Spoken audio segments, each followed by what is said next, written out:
Hi, my name is Lorraine, and I'm the president of Senior Branch 421, which was founded at St. Simon Church in Chicago. I'm also currently the president of the Chicago district. Today, we're going to make kolacky. Now, kolacky is a very typical Slavic dessert, and every family or every female head of household has their favorite recipe for kolacky, and there are many. Today we're going to make my mother's favorite recipe for kolacky, which involves cream cheese and butter. So the first thing we want to do is pull out our cream cheese and butter, a whole pound of butter, 4 sticks, unsalted butter, and a whole pound of cream cheese, and let those two things soften so that when we go to make the dough, it's a lot easier to incorporate the flour, okay? So these will soften for maybe an hour or two, and I'll come back and start making the dough when they're soft enough. So, see you then. Hi, we're back again. All of our butter and cream cheese has softened up, so now we're just gonna take our mix master. You can do this complete thing by hand or with a hand mixer. We just shortcut it with the mix master. So Terese, my daughter, and I are gonna open up the cream cheeses and open up all the butters, and we're gonna put everything right into the mix master. And first whip these two things together. Then after we finish this, we're gonna add our 4 cups of flour. So the recipe is really 4 sticks of butter, 2 8-ounce cream cheeses, and 4 cups of flour, and that's it for the dough. So very, very simple dough recipe. The difficulty in the process here will be when we go to roll and cut and fill, and it's not difficult, it's just that's the time-consuming part of making any individual little pastry. But the dough part is just really simple, as you can see. And we're just about ready to get mixing here, okay? And here we go. All right, everything in. We never waste anything. Everything's got to be in the pot. Okay. This comes up, and here we go. Start off slow to begin with. But depending on how soft your butter and cream cheese is, you can get it going pretty fast, pretty quickly. Okay. Let's just see how mixed we are here. Almost, maybe another half minute before we start adding flour.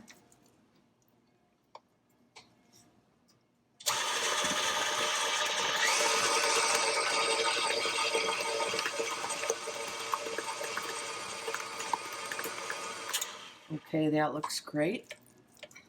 Everything's mixed together, all the butter and the cream cheese, and it's nice and soft enough to take the flour. We'll start off with 1 cup of flour. You're going to add in a total of 4, but starting off with 1, just to see where you're at is always best. Thanks, Terese. Yep. Okay, so I'll work on this. And you can work on getting the next cup ready. Okay.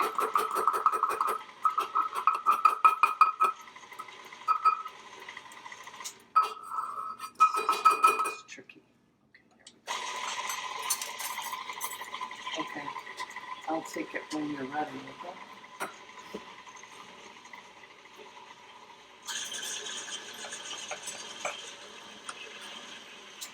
When you're adding flour, it's always a good idea to keep it on a low speed.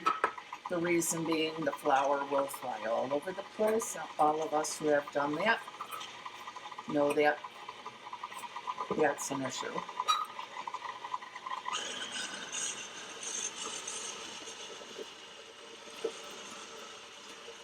So we've got all 4 cups of flour in here. It looks like it's pretty well incorporated. And the last part of this, as with any good recipe is to just really work it with your hands to make sure everything is incorporated together. Then what we're going to do is just wrap it up in this plastic and put it in the fridge. I usually do it overnight because it's kind of fun to make this one day and then do the rolling the next day.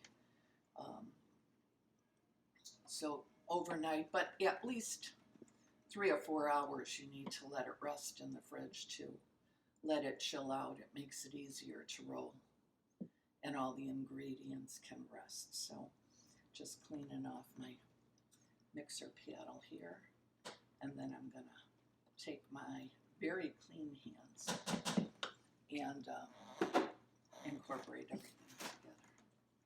So here we go with that.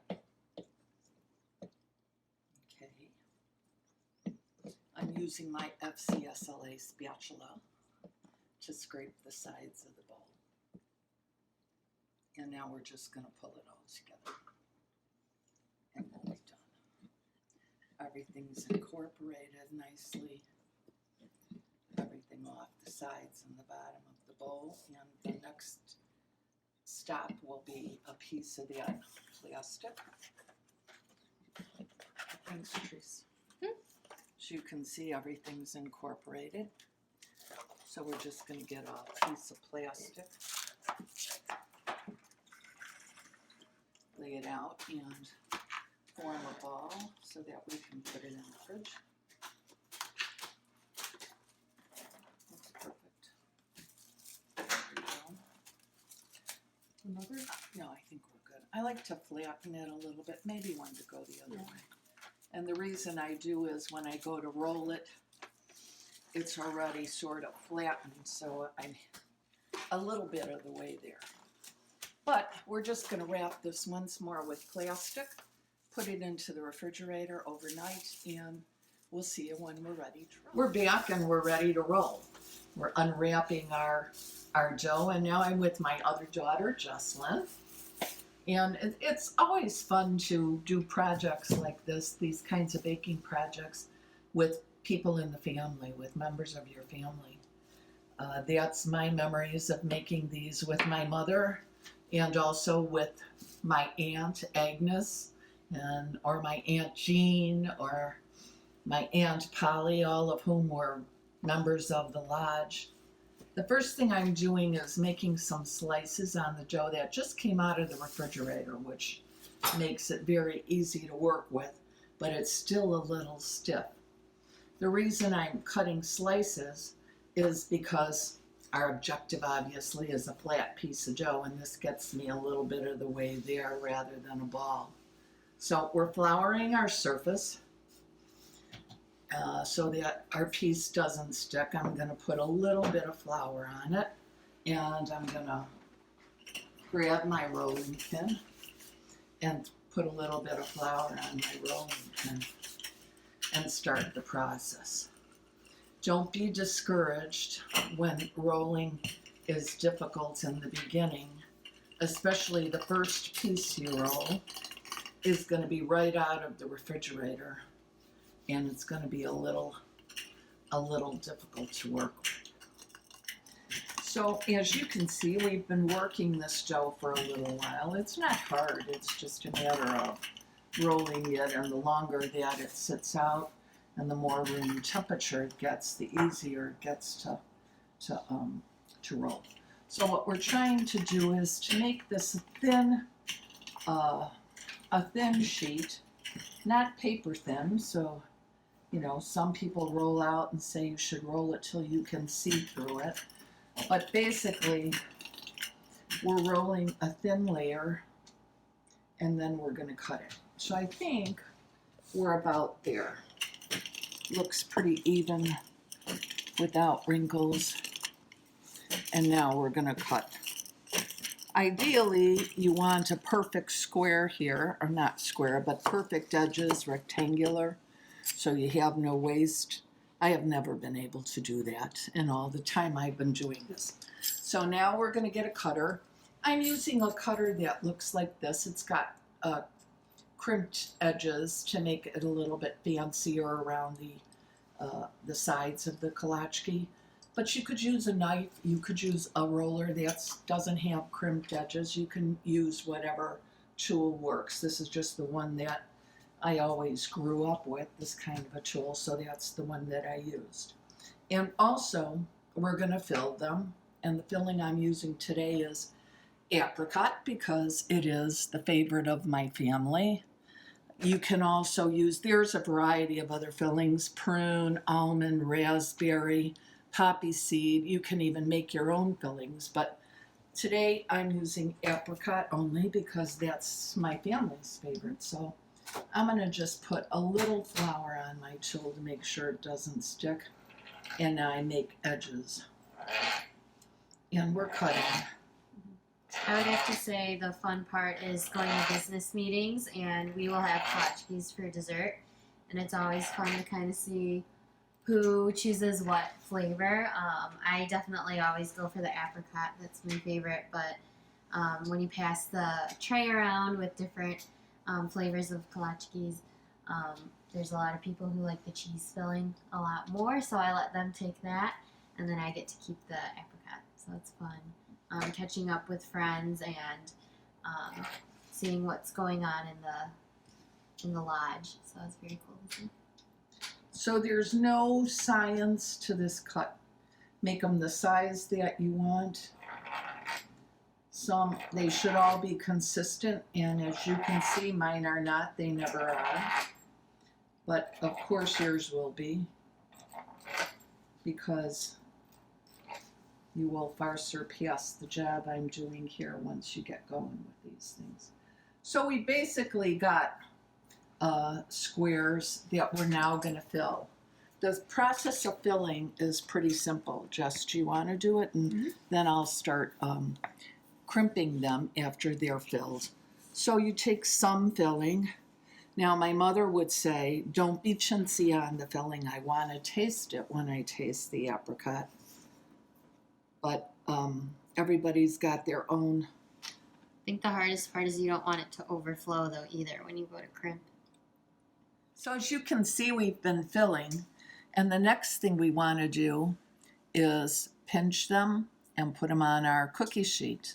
We've lined our cookie sheet with parchment. This is not necessary, but it's just something I started doing with cookies and kolacky in the last several years. Certainly we didn't do this growing up, but just makes it a little bit easier and cleaner when they come out, but not necessary. So to pinch them, you pick up a kolacky and you pick up the two edges opposite each other like that and pinch them until the dough, you make sure, is incorporated with the other side, and set them on your cookie sheet. So as you can see, this is a labor-intensive process in the sense that if you were making store-bought chocolate chip cookies out of the tube, you could just slice them and throw them on the cookie sheet and be done. This takes a little bit more time, but obviously definitely worth it when you sit down to taste them. And it's always nice to have family helping out and make it kind of like a fun tradition. We always do it around Christmas for Christmas cookies, and we all kind of help out. And usually the job for me is filling, and then Terese gets to crimp with my mom and stuff, so it's fun to. 2 trays of these to go in the oven. They do go in a 375-degree oven, and after 11 minutes, you should really check them. They're probably done. My foolproof way to see if they're done is to pick one up off the pan and see if the bottom is slightly brown, not dark brown, but just starting to turn brown. And if it is, the kolackis are done. So we got a lot of work to do here. We're almost done with 2 rows on the first pan, and we'll repeat the process until we have as many as we want. If we don't use all the dough today, we'll put the dough back in the refrigerator, and we can always make some tomorrow or in 2 days or however quickly we eat these, because the dough will set in the refrigerator for several days and be just as good to use. So we will see you back here when we're ready to put our kolachkis in the oven.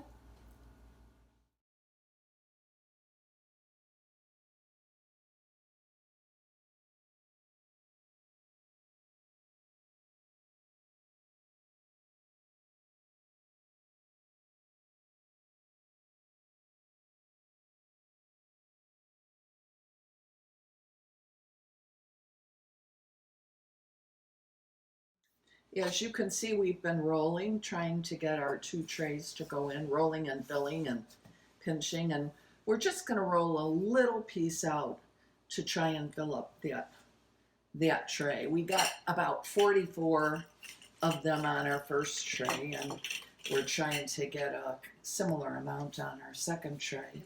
Certainly goes faster when we were all working on it, so, you know, and also you just stand and, as I recall, my mother and my aunts or my grandmother would do, you just talk about whatever you talk about, and the time passes by quickly.